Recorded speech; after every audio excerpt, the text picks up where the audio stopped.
Hello and welcome to this episode of the Angel Rated Show. I'm Angela Bryant and with me today I have the ever sparkly Sarika. So Sarika is the founder of Sarika Group, helping people brighten their faces and spirits through Sake and face yoga. So before she became a Sake Yogi, Sarika worked at the United Nations in Asia and Africa on women's empowerment and sustainable urban policy. And before that, she did her Masters of Science at LSE, which is London School of Economics. And keeping that same focus on gender and sustainability, Sarika now shares her love of sake and face yoga with a special attention on small-scale sustainable breweries and women brewers. And she really enjoys face yoga, and I'm sure we're going to talk about that a lot as we go through. But to start with, tell us your story. Tell us a bit about how you came to be doing what you're doing now. Thank you, Angela. Well, first of all, thank you for having me. It's great to see you this week because I haven't seen you this week yet. Well, actually, thank you for the introduction. You introduced me, so that's what I do. Yeah, basically, I help people brighten their faces and spirits through sake and face yoga. So how did you get into that? Well, it's actually really simple. It's just because I discovered that I really love sake and face yoga. So, they're both like my most favorite things. And I never thought of it. I never thought of that as a business, of course, but somehow it just organically evolved. And I'm teaching both right now. So for anyone not watching this on video, anyone listening, explain your sort of cultural background and what connection you have with sake. Yeah, well, first of all, I'm Japanese, and sake, you can have a lot. Sake is basically our national drink. But the thing is, I never actually liked sake. In fact, I always thought sake is pretty disgusting. And I never really understood what is so, fascinating about sake, like until about 10 years ago. And just by chance, because kind of in Japan, sake, it's changing now, but in those times, like when I was young, sake is like my grandfather's drink. It's like a non-stylish drink. And I was never really interested in. And, I would always drink sake at my grandparents' place and it tasted pretty bad. So I was never interested. But just one day, just by complete chance, I had this most amazing drink and it turned out to be sake. And ever since, somehow, it just organically, I started learning more about sake, and then I was so blown away that sake was supposed to taste so delicious like this. So that's really how I started. It wasn't like I had a business strategy in place or anything. It's just that I was just blown away how delicious sake is. And then I learned little by little that the sake industry in Japan is in a major crisis. That it's actually, because of different reasons, the domestic consumption is just going down. And just in the last, let's say 50 years, it's gone down like 1/3 of the consumption, even though it's a national drink. So yeah, I thought, what? That's a tragedy. That's such a delicious, sake. Of course, sake is a drink, but to me, it's like art. It's really drinkable art. Have you had sake, Angela? Not for a long, long time, but I have tried it. So just to be clear, so it's a fermented rice wine? Is that a good description? Yeah, absolutely. Yeah, exactly. It is. So it's the same category as beer and wine. It's not distilled like vodka. Yeah. Because a lot of people think it's like, it must be distilled in 40%, but it's actually just a tiny bit above wine, like let's say 16% or so.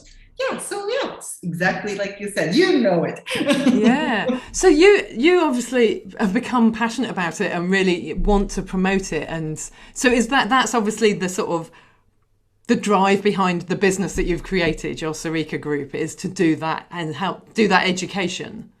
Absolutely, because I want to, of course, I want to continue drinking my delicious sake. That's an underlying thing as well. But really, I was so surprised after studying about sake that actually so many, even Japanese people, don't know much about it and they don't value sake. And that was a little bit shocking. So, yeah, so that's for sure. I would love to share how delicious and beautiful sake is to Japanese women, and of course, people outside of Japan too. So that's one driver. But now knowing that the sake industry is like every month there's a sake brewery going bankrupt. And these breweries have been going on for centuries. And so kind of putting all of this together, yes, I love drinking sake. I would love to share how delicious it is to my fellow Japanese women, because Japanese women, now it's changing, but when I was younger, of course, people would gravitate towards wine, champagne, which is great. Of course, that's delicious too, but we tend to forget that we have such a beautiful craft right at home. So that's kind of one driver. And then others, of course, if we have more consumption, these sake breweries, sake has been going on for 2,000 years. So it's such a shame if it's going to collapse like this. So yeah, definitely want to say we have to do something about the sake industry. So it's like many reasons, but those are the main three. It feels like it needs that revolution. I think we've had something similar in the UK around gin over the last decade, where lots of new producers have appeared and it's become the in thing, and lots of new breweries. So it feels like sake needs to have that in Japan. Absolutely. The only problem though in the sake industry is that there are no, under the sake law or under Japanese law, you can't open new breweries anymore. Yeah, so it's like yes, there's a huge. I mean, there's so many regulations concerning sake in Japan, and home brewing is also banned, and there are many things that are banned that are completely allowed everywhere else in the world. So yeah. So once these breweries close down, that's the end. That's the end. There are exceptions if you can open a brewery if it's only for export, for example, but not in a normal sense. Yeah. Wow. So lots of regulations, but we need to find ways to revive. So tell us more. Tell us what sort of legacy or vision you have for your business and what you want to create with it. Yeah, well, legacy is quite grand, but well, my vision, of course, is that the sake, the popularity. I mean, there is actually. I'm confident that there is actually a mini revival happening already compared to, let's say, 10 years ago, which is great. And yeah, so in terms of what I hope will happen, I'm sorry, I'm looking at you, but I don't know if I'm looking at the screen. I should look that way. Yeah, so, well, hopefully that, more people, like especially even within Japan, because at the end of the day, domestic consumption is the majority of sake. And actually sake export is growing, like tripling, quadrupling, but it's the domestic consumption that is really declining. So it would be great if actually Japanese people would wake up and realize that we have such a delicious, craft right at home, and we'll start appreciating more of sake in Japan itself as well. So, And tell us more about you talked about sort of gender and sustainability. How's it vary in terms of male versus female makers? And do you specifically support female makers? How does that fit into your business? Well, first of all, as you can imagine, the sake industry is rather heavily male dominated. The reason being that actually women were not even allowed inside the brewery for centuries because of many reasons, like religious and practical reasons, lots of superstitions about how women's menstrual cycle may interfere with the rice fermentation, and of course other practical reasons that it's all heavy work. So this kind of background means that only now there are finally women brewers coming into the scene. And even though the original sake brewers were actually women, like back in 3rd century, yes, the temple priestess were brewing sake. That was really the sacred origin of sake. But somehow it became so commercialized, and it became kind of at one point how the Japanese government see that as a tax, a great tax revenue. So a lot of regulations on the sake industry and how to scale it. So through that kind of direction, kind of women were banned for a while. And now we finally have great women brewers. But, out of the whole, right now there's about 1,200 breweries. And if you can guess how many women brewers there are, each brewery has one master brewer out of 1,200. So I'm guessing it's a fairly small number. Is it 100, 200? Not even close. Very optimistic. So it's about, there are varying statistics because actually they're not really officially documented, but it's about roughly 30 to 50. Wow. So women, because there are different hierarchies within the brewery. You can have women presidents or you can have women brewers, but those are separate roles. But if you think of women as a very key part of the brewery, it's really a minuscule number if you think of 1,200. And there's about 30 to 50 who are really in charge. Like the sake I have right here is a woman-owned brewery, for example, but this is really rare. So yes, of course, in my workshop and my consultancy, I always try to feature these sake. But the problem, of course, that's my intention. But the problem is that there are also practical reasons that these women brewed sake are not available, because most of these breweries, these small breweries that women are playing a key role, are family-owned, really tiny breweries. And they don't have marketing budget to go overseas, so obtaining this outside Japan, actually inside Japan even, is quite difficult. But so definitely. So I always try to highlight these women who are doing this really amazing things. And I do have a project called Women in Sake Project as well. So tell us about that. Is that specifically in that area? Exactly. Well, basically, we don't know enough about these. First of all, just to give you a context, Japan is a so-called developed country, but in terms of gender equality and ranking, we are talking we're like the bottom. It's like last, every year there's a gender.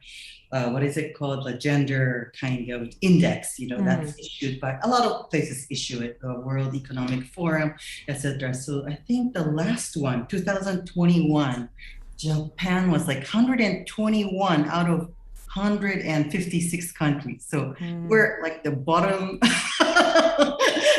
definitely in terms of gender, really, really low. And it's in terms of the background, like education and health for women is all right, but if we're talking about economic participation and political participation, it's like very pathetic. So that's kind of the background of how it is. And then if you take the sake industry within that kind of overall picture, it is definitely it's fair to say it's pretty male dominated. So to give you a context. So within that, so I'm trying to find these great women who are doing amazing things in the brewery who may not be really well known. And I'm actually interviewing them just like how you're interviewing these women entrepreneurs. And I have a project, a little kind of a passion project series that's not income generating, but I just do it because I have fun and I love it. Fantastic. I love the sound of it. And I think I've seen one of those, and it's all in Japanese. But with subtitles. Oh yeah, but I found actually some foreign or non-Japanese sake people too. So I've been also interviewing them. And I've got subtitles. Yeah. Fantastic. I love your energy and I love your passion for this, because it's just such a unique and sort of targeted focus. It makes such a good business idea, I think. So tell us, I mean, I think you strike me as the sort of person who's always learning new stuff. So how do you keep learning? How do you keep keeping up to date with what's going on in all these areas? Oh, well, right now with COVID, there are so many learning opportunities, right? That was never actually existing before if you were far away from Japan. So yeah, I mean, there are brewery tours and all kinds of brewery talks and all these. And of course, you are also doing a lot of interesting things and participating in your project like the co-working crowd. There's so many learning opportunities that I never thought about before COVID, before last year. Yeah, so you can do so many more things online that you couldn't do. Yeah, I never knew about this online world at all until last and now you're part of it. I love it, actually. So tell me a bit more about your sort of personal worldview, or how you live your life, what's important to you, what are your beliefs? Beliefs. Well,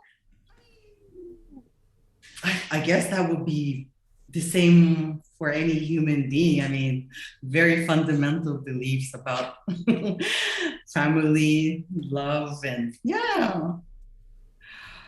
I mean, it's really kind of hard to separate my business and myself in some way, because what I love is my business. So it's really hard to separate these. But of course, I believe in especially gender equality and equity. So that's kind of my long life theme, if you could say so. Because I mean, I never even knew the word gender, but like since maybe when I was 4 or so, I've already had this question mark in my mind, with my grandparents. Whenever they did something, they would say, "Oh, Sarika, you're a girl. You shouldn't say that, or you shouldn't be wearing that color." So it's already been kind of my theme for decades, 4 decades. So that's an ongoing thing, and that's in the UN. I was working on gender issues, and I think once you put the gender sunglasses on, you can never take it off. It's you're always looking at it through a gendered perspective. So yeah, definitely. And I think, as you say, you've grown up in a culture where it's probably even more stark differences than some of the things that I'm used to in the UK. And that other people will be used to in the US and other places. So yeah, really interesting to grow up in that environment and then go on and work in that area. I was going to ask you some of my sort of more lighter questions. One of the questions that I think about is about like what makes you laugh the most often. But you laugh every few seconds. You're just a permanently happy, laughing person. So have you always been like that? I love your energy and your bubbliness is always just spills over. So does that come from somewhere, or is that just a love of life? I think I was just always like this. I don't know what. I think my mom is even more than smiling than me. It's lovely. I love it, and I love speaking to you and seeing you online, because that just having that sort of level of positive energy is lovely. So let's talk about something else then. Let's talk about face yoga, because this is the other thing you bring into your business. So where did you get into that, and how does that fit? Again, these two things are complete accidents. I mean, it was never my intention to make it a business, let alone face yoga. When I tell my former UN colleagues that I'm teaching face yoga, they're like, "What? What?"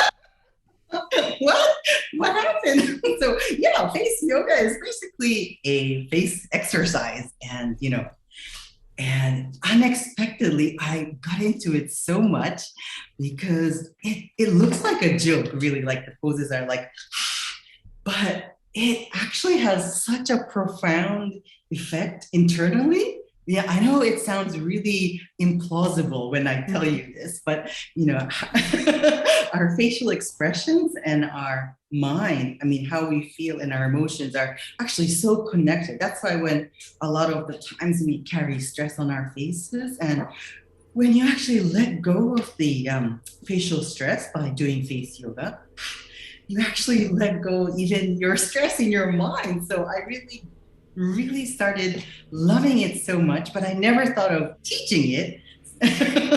But it was just people kept asking me, can you show us these poses? And just kind of again organically grew. So it was never my intention. But yes, it's part of the Sarika group. I have two pillars. One is face yoga and one is sake. So can you give us, is there a simple descriptive exercise that you could give us of something really simple to try? Oh yeah, there's so many. Actually, there's over 70 poses. But so okay, maybe I'll ask you like what kind of pose would you like to know? There are poses for everything. Okay, so I keep all my tension a lot of tension in my jaw, right under my ears here, which is hard. If you're listening, that might be quite hard. I'm pointing, but right at the back of my jaw. So what's a good thing for sort of releasing in there? Okay, so there's one called the Detox pose, which is kind of, this is a great pose for releasing overall tension, not a specific area, but it will definitely releases tension here. And it's a great pose because you don't need much of the alignment. Some poses you will need like alignment to make sure you're doing it correctly. But this one is super easy. You can't go wrong. So I'll show you and we can do it together. Go on then. Yeah, you'll have to describe it as well. Yeah, describe what you're doing. I hope not to shock you. So it goes like this. I'm breathing in through my nose and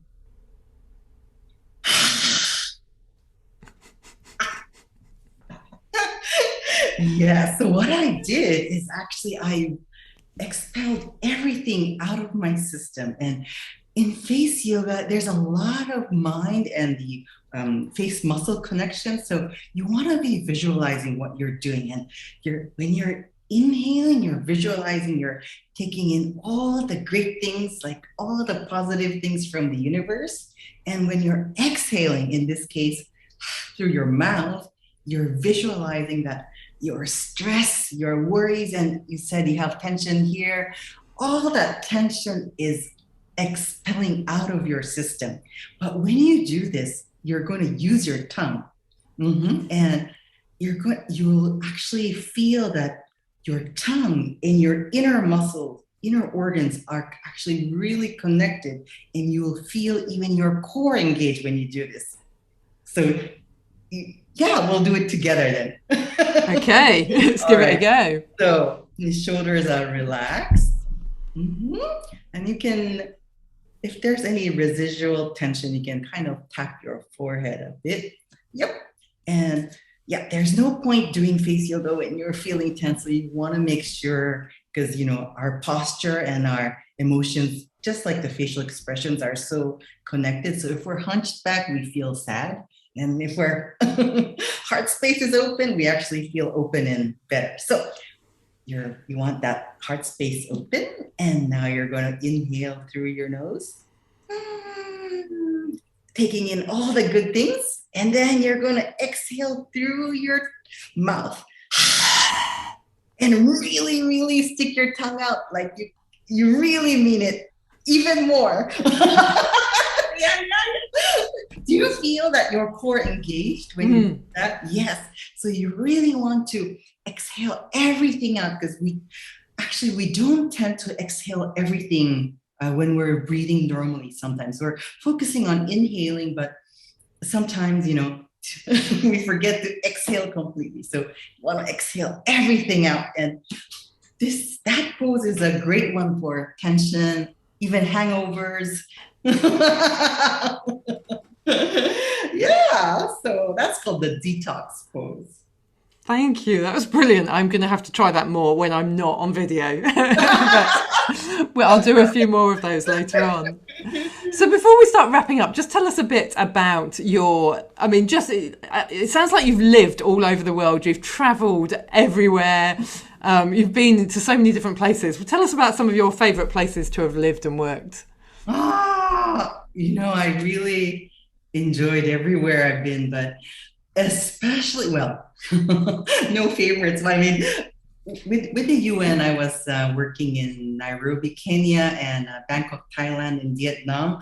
So those are I really feel so close, especially even now. Kenya was so long time ago, but whenever I think, sometimes I'm awake at 3 a.m. thinking about like the animals and everything. Yeah, but right now I'm in Poland. I opened my business in Poland with Google Translate nearly a year ago. So, no, I mean, every place has had its real charm, and it's been really interesting. Fantastic. So, I mean, you mentioned your business there. Tell us where people can find you and what you've got that you're offering currently in your business. So I guess the easiest would be my website, which is sarikagroup.org. And Instagram is sarika.sake. Yeah, those are the two places that's easy to find me. Fantastic. And we'll put those links to those in the show notes. So you've got workshops on face yoga, you've got workshops on sake, various different things, courses that you're creating. Yeah. In fact, all at the same time. I'm juggling everything, but they're all my babies. I don't want to drop any of them. So yes, I'm actually I'm an ambassador for Doburoku, which is the origins of sake for the sake industry. So we have lots of things happening for Doburoku Day coming up, and I will do a workshop for that as well. And yes, for face yoga, I have a mini training coming up for women entrepreneurs, and more later in the year, digital course for face yoga for drinkers or wine and sake lovers, let's say. That's also coming up. Yeah. It sounds like such a good combination. Yeah, I like the idea of drinking the sake and then doing the face yoga the next day to take away the effects on your face. It sounds like a great way of doing it. Well, thank you ever so much for joining us, Sarika. I have loved talking to you, as I always do. And thank you for being here.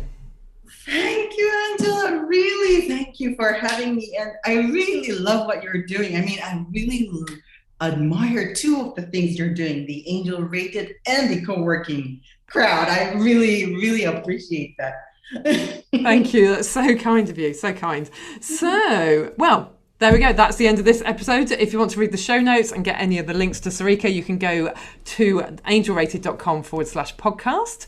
And if you enjoyed this episode, please do share it with your friends and subscribe to the show and leave a review on your favourite podcast platform.